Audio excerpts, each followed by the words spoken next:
You're listening to Head Voice, bringing you inside the minds of the best in contemporary acapella. I'm Evan. And I'm Kayla, and this week we had Hannah Tobias on the show. Hannah graduated from Vassar College in 2016. She studied drama, and she was also in the Vassar Devils, where she was music director. She now works for TVC, where she's a producer and arranger. During the episode, we talked about Hannah's arranging style, her thoughts on the current acapella scene, and how to navigate original music. If you have any friends that are arrangers, I highly encourage you to send this episode by them. It's a great conversation starter about the acapella scene and arranging in general, and I think you guys will really enjoy it. Without any further ado, this week's episode of Head Voice.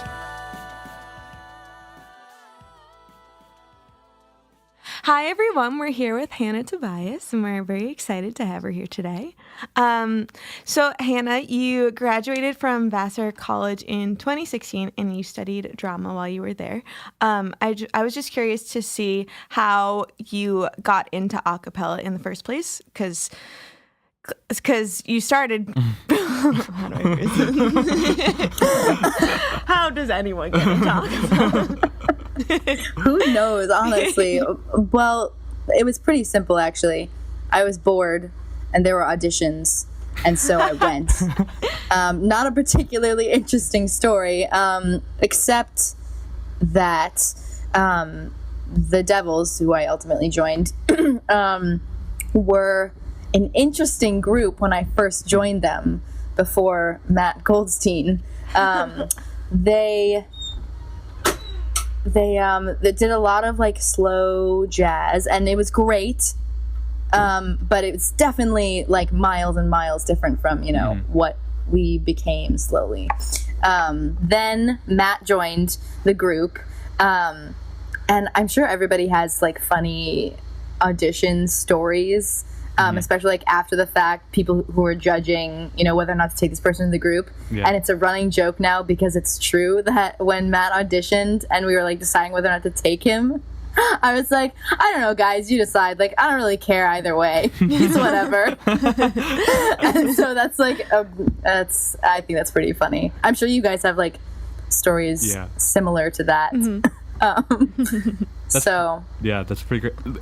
Just as a point of interest, I remember like looking at the Devil's SoundCloud a long time ago, and there's a thing about like it started from like two like lovers from like two different groups. Is that true? Yes. Is that all true? Yes. Wow. That is all true. Although Matt and I one time we found this like secret file hidden. I don't even remember where we found it. And it had this history written of like the original members and when they were planning to like break off from the other group. Oh my God. And yeah, because they were, the founding members were part of a group that was once called the Matthews Minstrels, if that's at all relevant. And they had a rule that you couldn't date anybody in the group. But as it happens, two members fell in love, or so they say, and wanted to, sing and love. And so they broke off and formed their own group, which they called the Devils, which is pretty hilarious, even though it's named after a dessert, not after Satan himself. Yeah. I'm curious now, what dessert is that?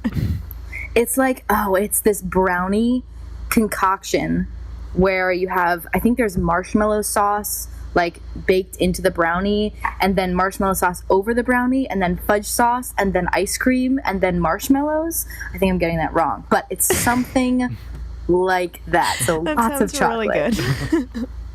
It's pretty delicious. So back away from the food, back to Devils. So you did quite a bit of arranging while you were in the Devils. Yes. So I guess if you wouldn't mind just speaking to that a little bit and how you personally grew as an arranger for someone who didn't really know about acapella before getting into it, and what it was like learning and growing as an arranger for the Devils. I mean, like as a kid, I basically, I would multi-track myself on GarageBand or whatever, but I didn't really think about it as acapella. I thought about it as music that just happened to be made of my voice. Right. And so when I got to Vassar and started arranging for the Devils, I didn't really approach it that differently. I still kind of, I didn't think about syllables as being, I have to do do, do, da, because that's what acapella means at that time, that's what that's what everyone was doing. That's what people associated with the term acapella. But I didn't have that association at all. Mm-hmm. So I just kind of blindly, quote unquote, made choices, made music that just I thought sounded good. Right. I'm sure lots of people do the same thing. I know they do. But then when Matt came along, we sort of fused our styles. And I mean, no one has taught me more than Matt. And we talk about all the time how we really fed off and informed each other and complemented each other in ways that I think nobody else could have. And that's really where, I don't know, the Devils got their sound, is from the weird amalgamation that happened when Matt and I started arranging together.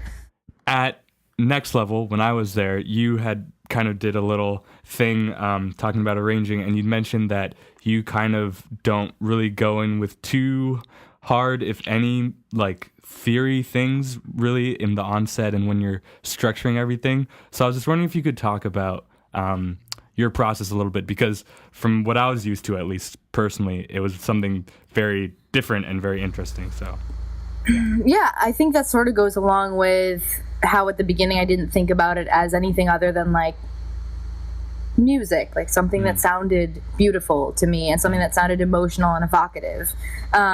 So when I attack a song, an arrangement, I think that the fundamentals of theory are kind of implicit when I'm, just vomiting out different musical ideas. The bass will almost inevitably end up on the tonic, right, because that's just what my mind is used to hearing when I'm listening to other music. So when I'm making my music, that inevitably happens. But I don't think about, I'm going to put the bass on the tonic. It occurs. Right. And similarly, I think a bunch of other things kind of fall into place that are theory-based, but I don't think about as theory. The baritone's on the fifth above the bass, for moments that are super hard-hitting, or just kind of in general. Yeah, to answer your question a little more directly, I don't think about theory usually, unless I'm coordinating a jazz breakdown or something. And even then, honestly, I do it more by ear than by using theory. And I think that's a super personal, I want to say choice, but it's not really a choice. It's more just how your mind works, that might work for me, but that clearly is not how Jacob Collier works, people are super, super different. That's not how Matt works. That's not how I know a bunch of people who that just won't jive for, and that's not how they create their best work. So that's absolutely how I work. I just I sing along to the song. I know that's how Shams does it as well, or has said he's done it in the past. And motifs fall out, and harmonies come out, and then I just kind of fit them all together. It's kind of a strange process to try and verbally describe without referencing something. But yeah, I don't really use theory, but I know lots of people who do and who it's essential for, and I'm often jealous of them because for that reason, Matt can look at any arrangement or arrange something and then know it all. He knows it all. He reads it once and then he can music direct it and know altos, you're supposed to be on the fourth in measure. He knows the whole thing. And since I don't approach it like that, I can't do that. I think that makes me a less technically proficient music director, period. So I don't know what I'm assuming you kind of have the same. Yeah, but I think at least something that we've found as we've been doing this podcast is that at least on the arranging side, maybe music directing is a different thing, but because that's, I feel a little bit more of a technical exercise, but I think that a lot of the best arrangers that we've talked to and when we've personally done our best work, it's stuff that's, just based on feel and not locked into chords, like arranging something right now, and like I know as soon as I sit down on the piano, it just starts to get like stale, and like just singing a line and harmonizing it is so much nicer, we find anyway. I agree.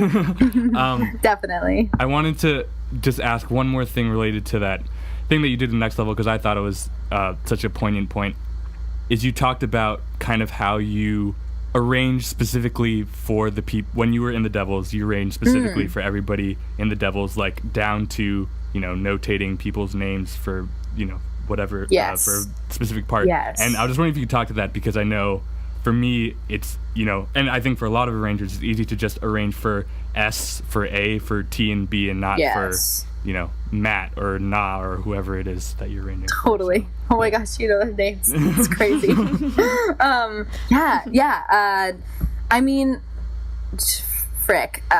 In the same way that, like, if you have a jazz song that's originally played by a jazz combo, you know, with stand-up bass and what have you, and then you're arranging that for voices, I think it's important to take it one step further, that not only are you like taking it from point A to B, right, from instruments to voices, you're taking it from instruments to these voices, you know, like Na and Sarah may both be altos, right, but their Na is a cello and like Sarah is a bass clarinet, you know, they're very different colors.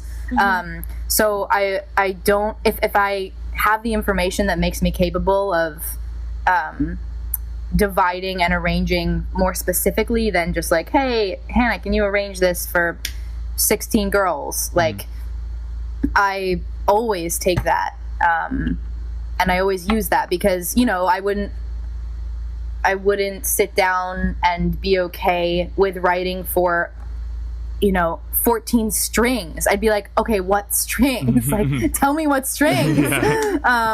So in that way, I think there's a clear parallel where, I don't know, I think that's something people should do more often. It will flatter your arrangement. It will flatter your musicians.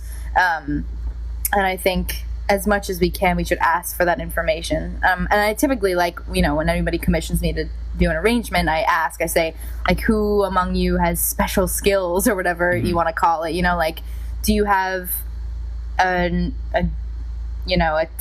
tenor who has a beautiful falsetto that would be glorious for, you know, a slow moment, you know. I think it's important to ask, because I think that's the way that we can most help groups have a unique sound and reach, you know, their potential.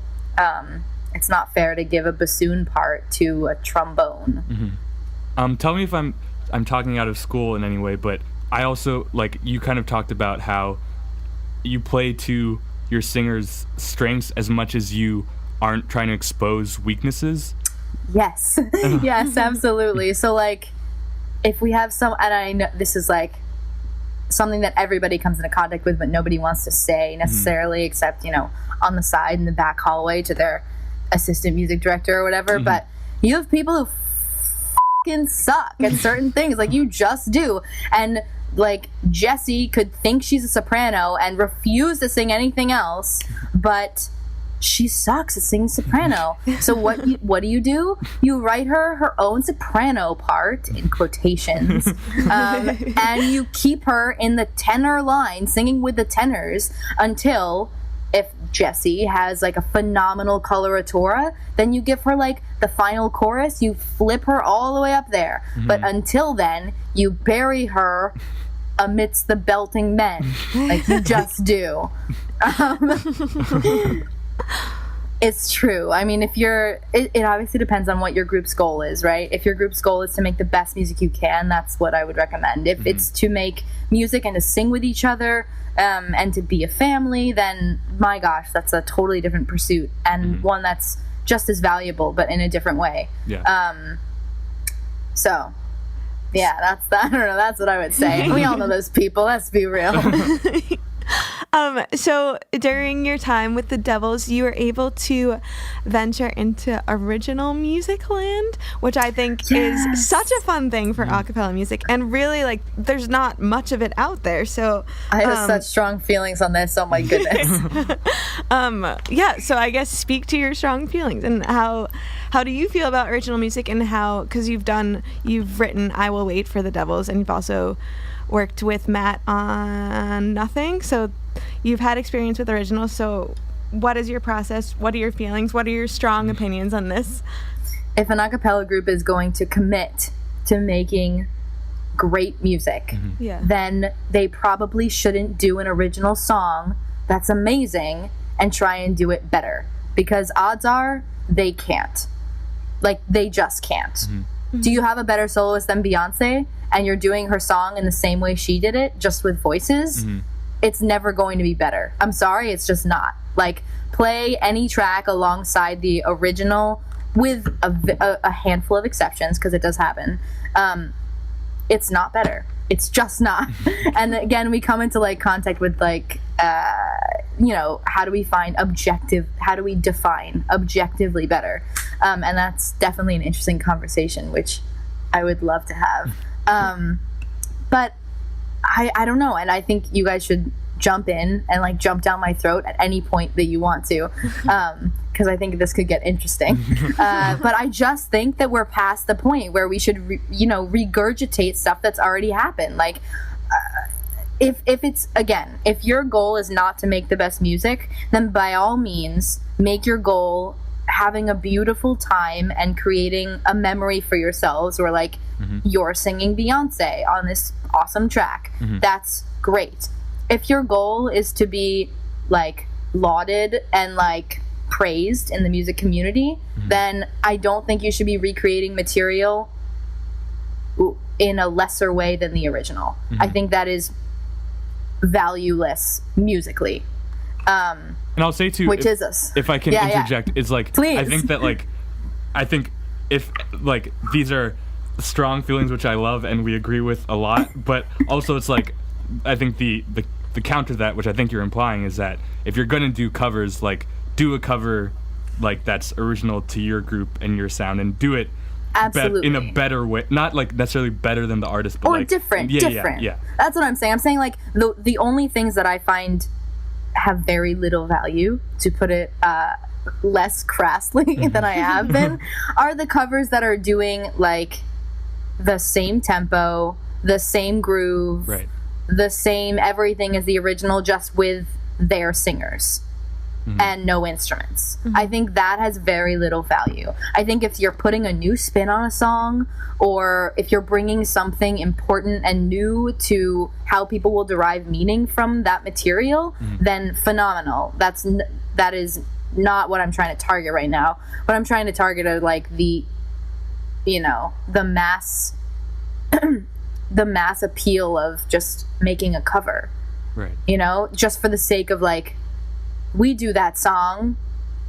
I think that is emotionally like draining for everybody who listens to it. Like, how many covers of Stay have just been released? I'm like, Jeebus, there's so many, and none of that. They're doing it to do it, or so it feels. And again, I'm being very harsh and a little super critical, a little hypercritical, because I think it's important. I don't know. I think I personally have reached a threshold where hearing another cover of Fix You, for example, I'm like, I'm done with it. And I think that's now extended to not just the songs that everybody has done, like Fix You. It's now just applying. I feel that way about almost everything, Again, that leaves a whole bunch of things still left for people to do, right? Create your own spin on this song, do the up-tempo as a ballad. I know everybody does that these days anyway, but I think that still has value, You're bringing something new to the material. But I don't know. Can you guys speak to how do you feel about what I just said? Because it's pretty strong. I pretty much was like, yeah, most of acapella is moot. So I'm curious. Well, at least from our vantage point, like, we've talked about it a lot, and like, it's weird. Ultimately, a lot of acapella now is just cover bands, but like with no instruments, right? Which, like, I think kind of to the layperson, there's not a lot of artistic integrity in a cover band. There's a lot of fun in a cover band. Like, Absolutely. if there's a Beatles cover band, I'm gonna see that cover band and sing along to Twist and Shout, and it'll be a great time. And there's that. But like, if you're trying to, you know, make something a little bit elevated, I think it's a lot more challenging in today's day and age of acapella. Climate. So then when you're writing stuff, are you still kind of in that mind frame of, I'm just writing music and it happens to be voices, or do you kind of just like shut out what acapella, quote unquote, sounds like when you're working on, like, you know, even like there's shades of it too, at least from what we've heard. There's I Will Wait, which is kind of that more almost choral Imogen Heapy thing, but then like for something that's like kind of like something that's passable as like a real pop song, like Nothing, like how do you go about doing that? Well, Nothing is easy to talk about because it had a defined set of rules that I had to fill. It had a defined set of rules I had to follow. It was a very particular box I was trying to color in, because we had the rest of our ICCA set already, and so we knew we needed A, a ballad, B, it was going to be soloed by Na, C, it had to be about addiction. So I had all of these rules already in place, and that was an easy one to fill. But I also write a lot of original music for other things. I write originals a lot. I think when I go to write an original song, I actually don't, quote unquote, go to write an original song. It happens when I'm doing other things around, you know, the house, outside, whatever. And I don't know that I can speak to it in a lot of detail because it's really just that, like, it happens. And it's inspired by, you know, a bunch of different things happening in my life, things happening to other people in my life. That all I'm sure you can, you know, you relate to and you've done too.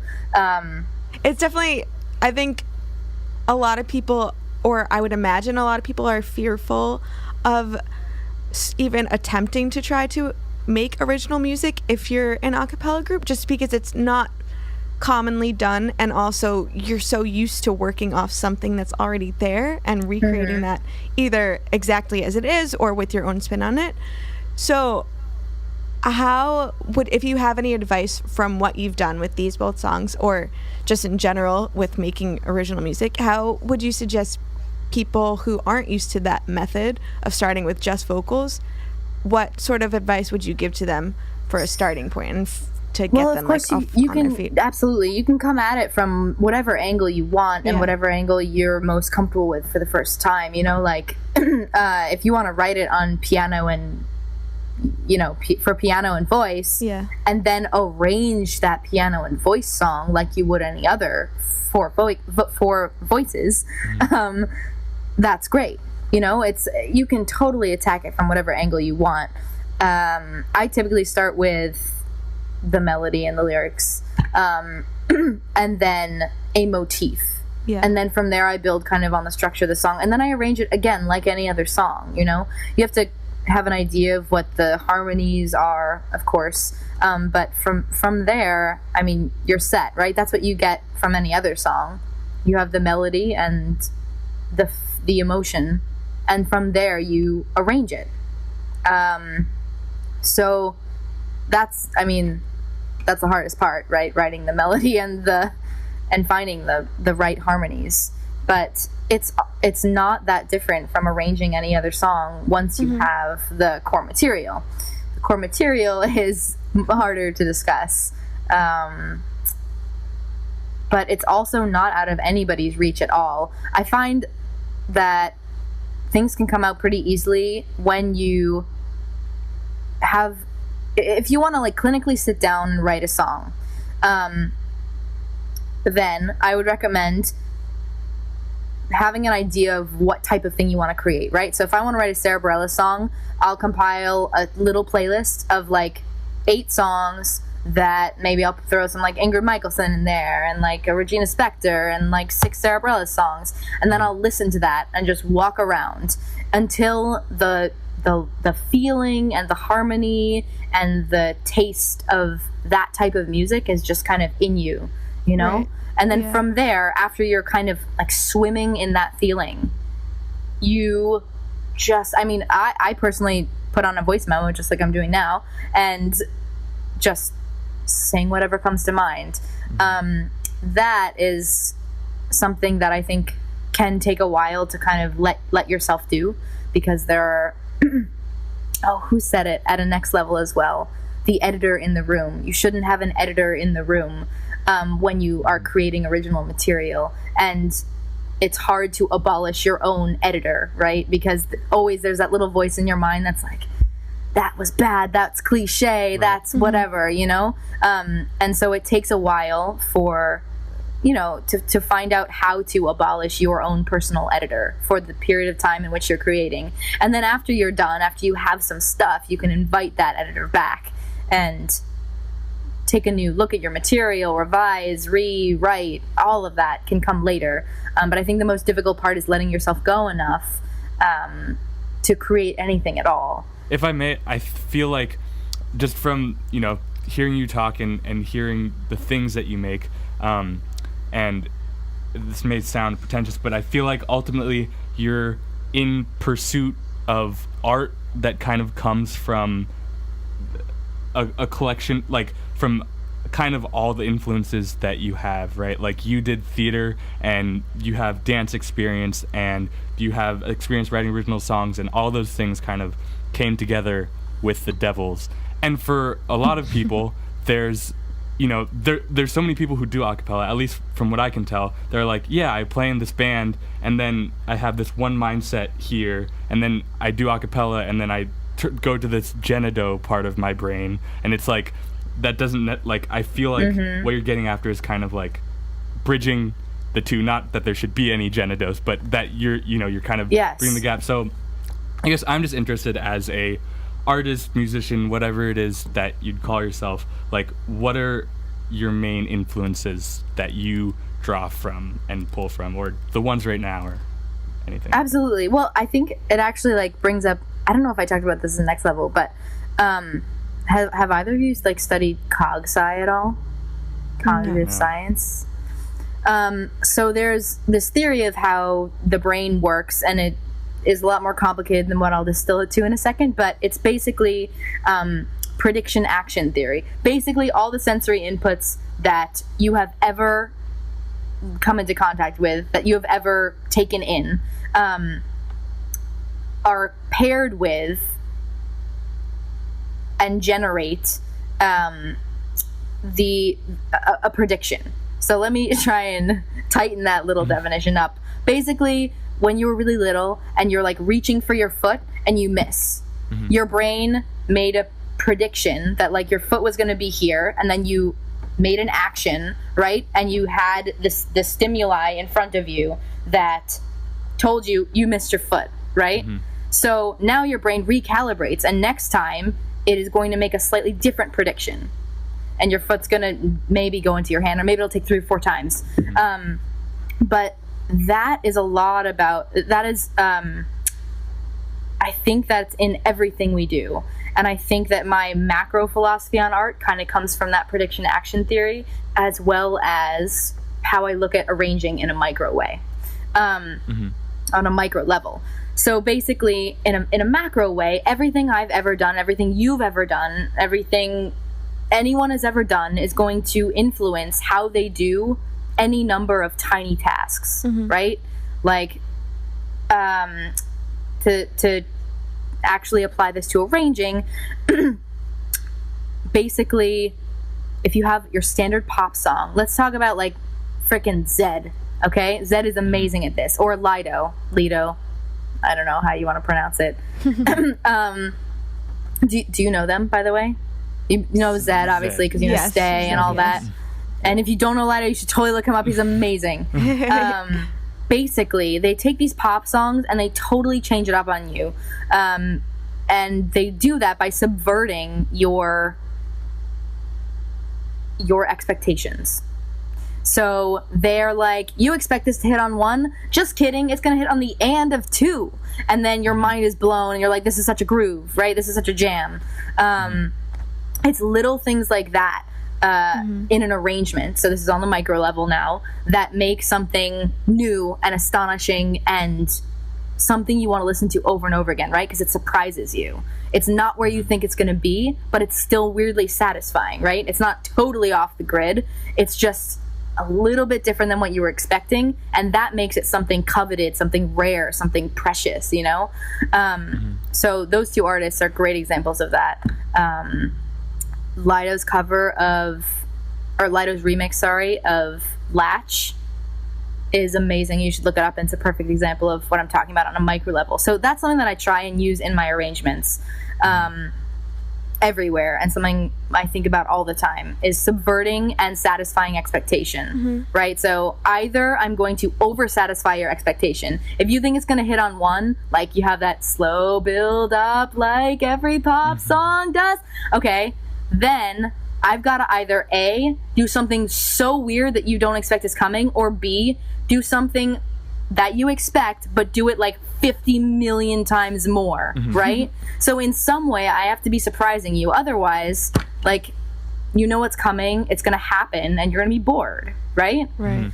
So in that way, on a micro level, I think about prediction action theory. Then on a macro level, what were we talking about? Holy crap. What were we talking about like before this question? Using different influences from different parts of your life to create any piece of art. I think that is super important, and I think that everyone should lean into that a little bit more. If you paint, I think that is a beautiful thing to think about when you're arranging, right? You don't have to be synesthetic to know that, like, this line feels like blue, you know? You don't have to be an artist even to, you know, think of this tiny chorus as a painting of a boat on a river.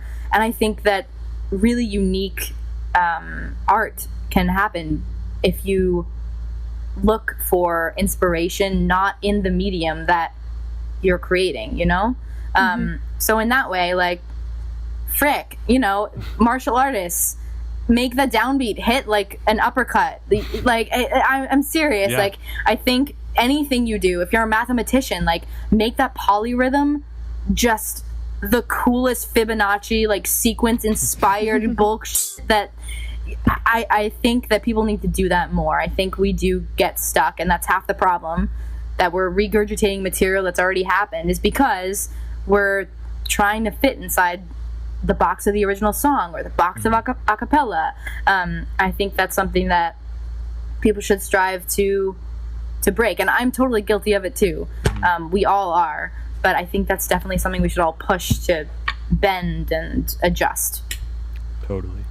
Was any of that lucid at all? Was it coherent? Yes. No, Yes, great. and I think it's especially... I'm literally sitting in a puddle of sweat. Keep going. It's so hot. No, I think it's especially helpful for people who want to make original music and don't really know how, but I think what you're saying about drawing from your own influences and your own artful pleasures, whether that be art, whether that be painting or dancing or theater or what it be what, or what have you, what it be, or what have you. Yeah, I think you can draw from all those things, and I think that's great advice for someone who wants to venture into original music. So we are nearing the end of our episode today.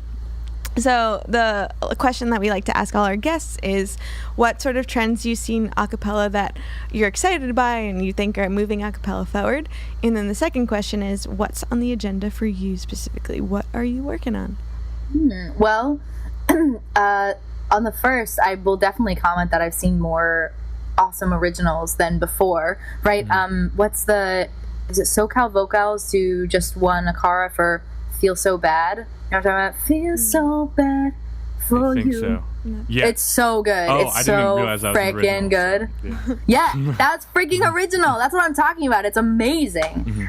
So definitely seeing some more stuff on that front. And similarly, I am hoping to release a lot of original material over the course of the summer. Been working with some people on it, and probably incorporating a fair number of instruments as well this time around. But definitely we'll have at least one, acapella or at least significantly vocal song on there, because we love it, we all do. We all do, and that's why we have a podcast about it, I guess. That's why we're here. But thank you so much for talking to us today, Hannah. It was really nice to talk to you. I'm sure we could talk for another half hour about stuff. If you want to find Hannah, we'll put some links to how you can find her on the show notes, and we hope that you'll join us next week for a new episode of Head Voice.